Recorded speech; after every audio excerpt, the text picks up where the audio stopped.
Welcome to the deep dive. Today we're doing a rapid scan across some key global flashpoints. We'll be pulling out the crucial details from Ukraine's shifting front lines, some, well, surprising diplomatic moves in the Middle East, and pretty blunt economic threats happening in the Americas. Yeah, our goal here is really to cut through the noise, Mm. find the core drivers behind what's happening right now in international relations. Mm-hmm. We're looking beyond the headlines for those moments where strategic necessity just completely overrides ideology. Or sometimes the other way around. Exactly. Or where personal philosophy seems to be driving policy. We're trying to connect the dots, like where military reports impact energy infrastructure and what that really means.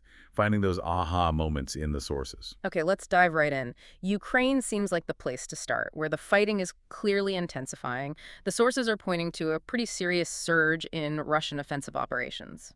That's right. Moscow's claiming significant coordinated gains.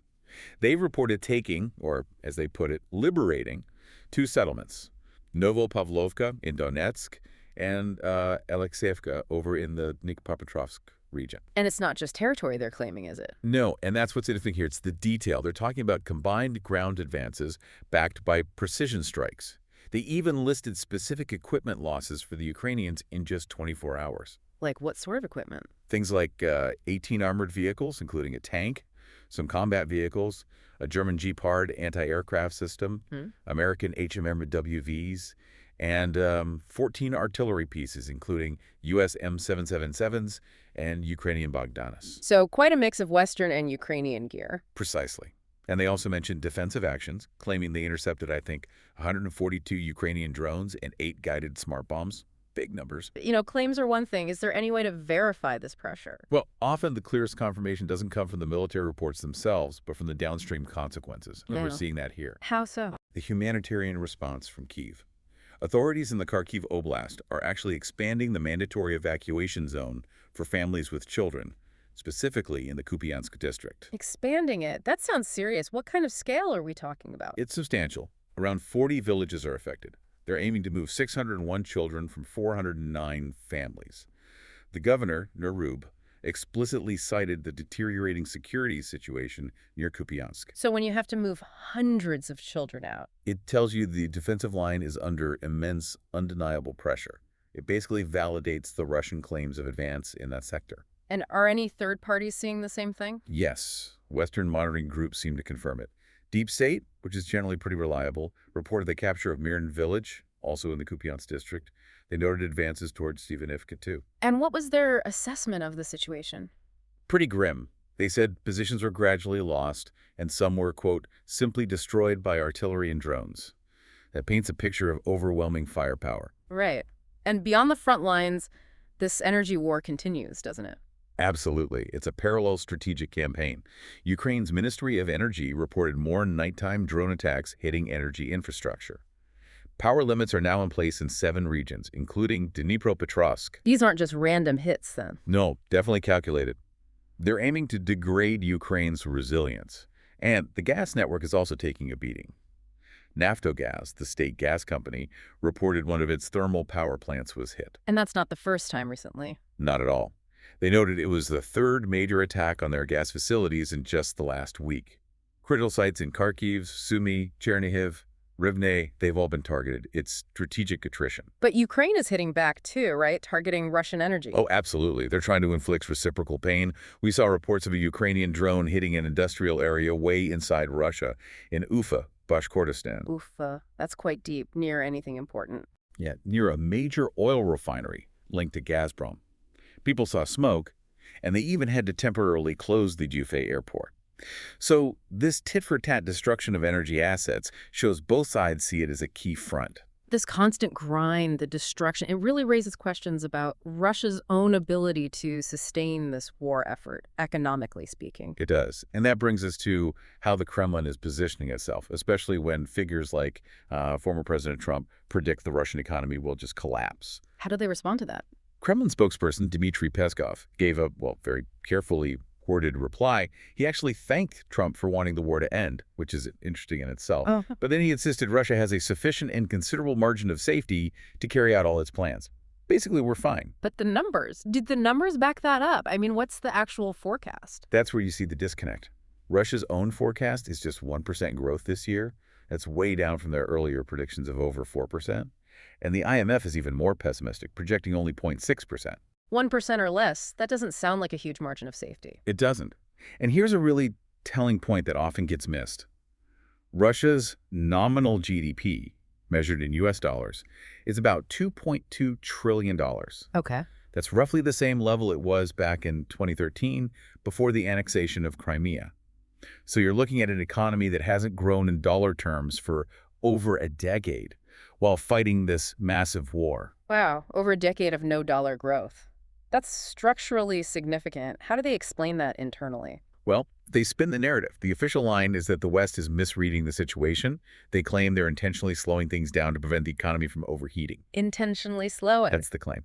And they point to certain metrics where Russian growth has supposedly outpaced the G7 average over the last couple of years, which can happen when you pump massive amounts of money into military spending. It's a classic war economy effect. Right, it boosts certain figures but might mask underlying weaknesses.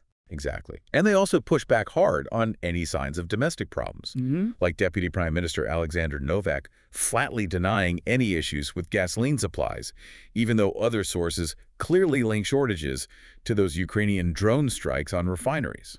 So, manage the message, control the narrative. Pretty much. Yeah. Okay, now let's shift from economics to diplomacy, because there's a really fascinating, almost shocking development reported in the sources regarding Syria. Oh, what's happening there? Moscow just rolled out the red carpet for Ahmad Diab al-Shar. He's the new Syrian leader, and this was his first official visit to Russia. Okay, a new leader visiting Moscow. What's so shocking about that? Well, think about who al-Shar is. He's the guy who led the offensive that kicked out Bashar al-Assad. Assad, Russia's longtime ally, the one they poured resources into saving. The very same. Assad is currently living in asylum in Russia, and Putin just hosted the man who overthrew him. It's quite something. That is astonishing. Talk about pragmatism overriding past alliances. What message does that send? It sends a crystal clear message. Ideology, personal relationships, history. None of it matters as much as core strategic interests. For Russia in the Middle East, the absolute priority is keeping its naval base at Tartus and its airbase at Khmeim in Syria. Their only bases outside the old Soviet sphere, right? Yeah. Crucial for the Mediterranean. Absolutely critical. And Peskov, the Kremlin spokesperson, basically admitted it. He confirmed the future of those bases was the main discussion point. Moscow will deal with whoever guarantees access to those assets. So Russia swallows the diplomatic awkwardness, maybe even humiliation, to protect its military foothold. What's in it for the new Syrian leader, al-Shar? He needs help. Syria's devastated. He needs Russian assistance, especially their production capacity and energy know-how, to even begin rebuilding. Plus, it allows him to diversify Syria's foreign policy, not be solely reliant on one bloc. It's a marriage of convenience, then. Pure, realpolitik. Textbook. And listen to this dual messaging. Al-Shar has publicly talked about wanting Assad to face trial. But when he met Putin, the language was all about restoring and defining in a new way the historical ties. They're papering over the past for future necessity. Incredible. Okay, let's widen the lens again. What other hotspots are showing interesting dynamics in the source material? Afghanistan-Pakistan border. Yeah, things got really tense there.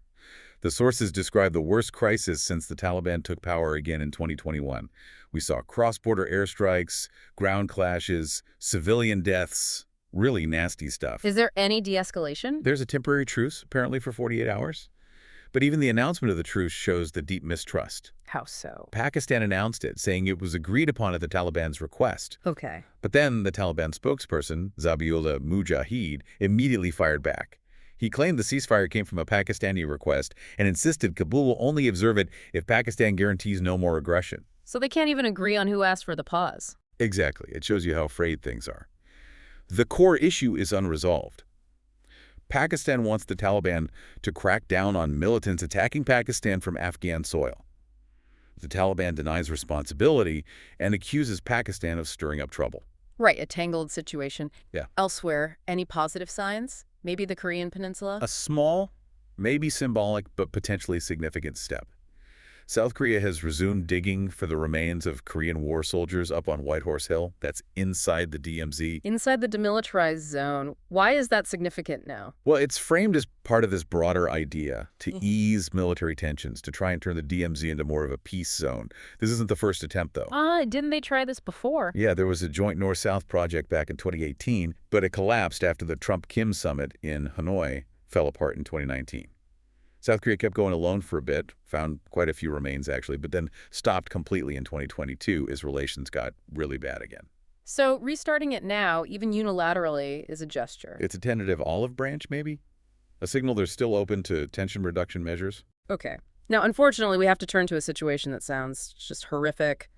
Sudan, Fasher specifically, the sources are calling it unlivable. Yeah, the data coming out is devastating. It's based on interviews with almost 900 people who recently managed to escape. Gives you a snapshot of what life is like for the estimated 250,000 people still trapped inside. What kind of picture does it paint? Just complete devastation and deprivation. Yeah. Over 90% of the escapees said their homes were destroyed, damaged, or looted. Think about that, 9 out of 10. Unbelievable. And a quarter of the families interviewed had lost a relative in just the last 3 months.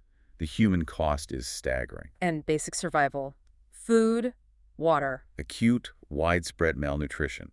3/4 of those who fled said they rarely or never had enough food. Half rarely or never had access to clean water. People are literally starving. What's causing this? Why can't aid get in? It's the siege. Yeah. The city's been besieged for 549 days now by the RSF, the Rapid Support Forces, that paramilitary group fighting the army. They've completely blocked humanitarian aid convoys. 549 days? That's over a year and a half. It is. And the quote from Joseph Bouvier, the director of Med Global, just hits hard. He said, "I smell death and not life or hope."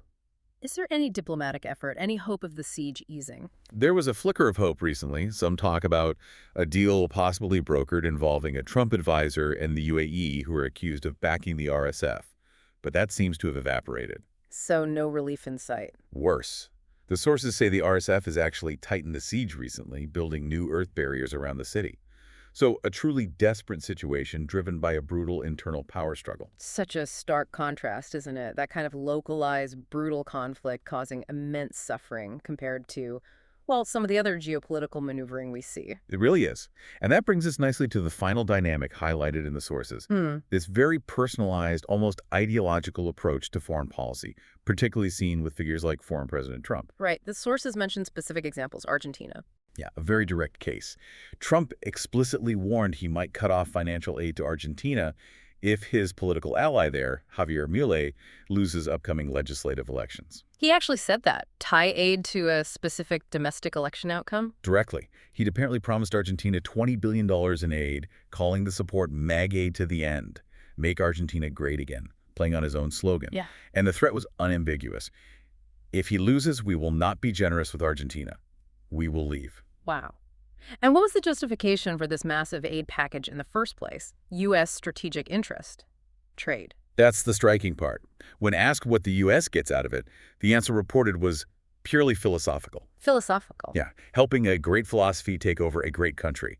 That was the stated rationale. It's policy driven by ideological alignment, not traditional national interest calculation. That's a fundamentally different way of conducting foreign policy compared to, say, the Russia-Syria example we discussed. Completely different. One is cold, hard strategic necessity. Got to keep those bases. The other is based on personal affinity and philosophical agreement, backed by economic threats. And it wasn't just Argentina, right? Spain was mentioned, too. Correct.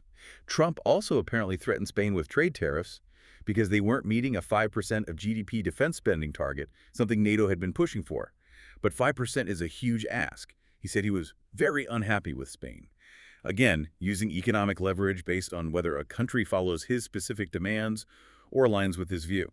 Okay, so let's try and tie these threads together from this deep dive. We've seen how military actions on the ground, like in Ukraine, get starkly confirmed by things like mass evacuation orders. Yeah, the human cost validates the military reports. Yeah. And then you see this ruthless pragmatism where historical alliances like Russia's with Assad and Syria are just jettisoned when core strategic assets are at stake. A real interest over ideology approach there. But then contrast that with the sheer humanitarian horror in Sudan, driven by local actors in a brutal power struggle, almost disconnected from those great power games. And then layered on top, you have this highly personalized, ideology-driven foreign policy approach, like the U.S.-Argentina example, where aid and threats are tied to philosophical alignment rather than concrete national interest. Exactly. So you see these two competing drivers in global affairs right now highlighted really well in today's sources.